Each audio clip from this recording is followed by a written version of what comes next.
ഇന്ന് വാർത്താ സമ്മേളനത്തിൽ ചോദിച്ചിരുന്നു ഇല്ലേ ഈ കോടതിയിൽ ഏത് കേസാണ് ബാധിച്ചതെന്ന് പറയാമോ എന്ന് ചോദിച്ചപ്പോൾ ഉരുണ്ട് കളിക്കുന്നത് ഞാൻ കണ്ടു. എൻ്റെ അറിവിൽ 2 കേസ് ഞാൻ പറയാം. ഒന്ന് നമ്മുടെ തൃശ്ശൂർ കേരളോർമ്മ കോളേജിലെ റീപോളിംഗുമായി ബന്ധപ്പെട്ട് കേസുവിന് വേണ്ടി കോടതിയിൽ പോയിരുന്നു. കോടതി എന്ന് അവിടുന്ന് ഓടിച്ചുവിടുന്ന കണ്ടാണ്. അതിനു മുൻപ് ഇതേ കരിമണൽ വിഷയമായിട്ട് ഹൈക്കോടതിയിൽ പോയിരുന്നു. അന്നും തേഞ്ഞൊട്ടി വരുന്നത് നമ്മൾ കണ്ടതാണ്. അപ്പോൾ എൻ്റെ അറിവിൽ കുഴൽനാടൻ വാദിച്ചിട്ട് അല്ല, ഈ കേസുമായി ഞങ്ങൾ ഇന്നലെ സംസാരിച്ച ഒരു വിഷയമാണ്. അതായത് ഹൈക്കോടതിയിലേക്ക് പോയ ഈ കരിമണൽ ഖനനവുമായി ബന്ധപ്പെട്ട് തോട്ടപ്പള്ളിയിലെ മണലെടുപ്പിനെ കരിമണൽ ഖനനം എന്ന നിലയിൽ ഒരു ആക്ഷേപമാക്കി മാറ്റി അവിടെ നിന്ന് MH വിജയൻ എന്ന് പറയുന്ന കോൺഗ്രസ് നേതാവിനെ ഹർജിക്കാരനായി കൊണ്ടുപോയ ഹർജിയിലെ അഭിഭാഷകനായിരുന്നു മാത്യു കുഴൽനാടൻ. അത് ഹൈക്കോടതിയിൽ പൂർണ്ണമായും പരാജയപ്പെട്ടു. മറ്റൊരു ഹർജി കൂടിയുണ്ട്, സുരേഷ് കുമാർ എന്ന പേര്, അതും പരാജയപ്പെട്ടു.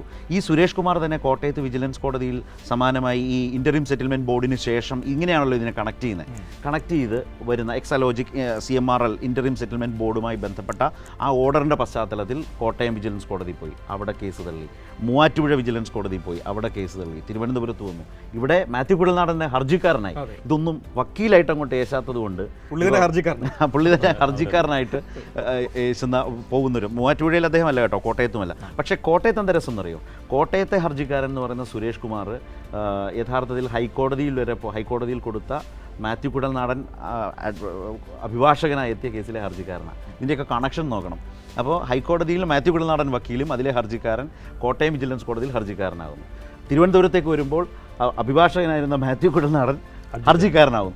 ഈ പല രൂപത്തിൽ വേഷം മാറി നോക്കി, പക്ഷേ എങ്ങനെയും കോടതിന് മുമ്പിൽ അത് AC ഇല്ല എന്നുള്ളത് വളരെ വലിയ പ്രശ്നമാണ്. പക്ഷേ അതിൽ ഇന്ന് കണ്ടൊരു പോസ്റ്റിലെ FB പോസ്റ്റിലെ ഒരു വാചകം വായിക്കാതെ പോകുന്നത് ശരിയാകില്ല എന്ന് തോന്നുന്നു. അതിലെ ഒരു വാചകം, അപ്പം ഈ മാസപ്പടി എന്ന് പറയുന്നൊരു ഉണ്ടയില്ലാ വെടിയിൽ നിന്നാണല്ലോ ഇതെല്ലാം തുടങ്ങുന്നത്. പുതുപ്പള്ളി തെരഞ്ഞെടുപ്പിൻ്റെ സമയത്താണ് മലയാള മനോരമയിൽ അത് പ്രത്യക്ഷപ്പെടുന്നത്.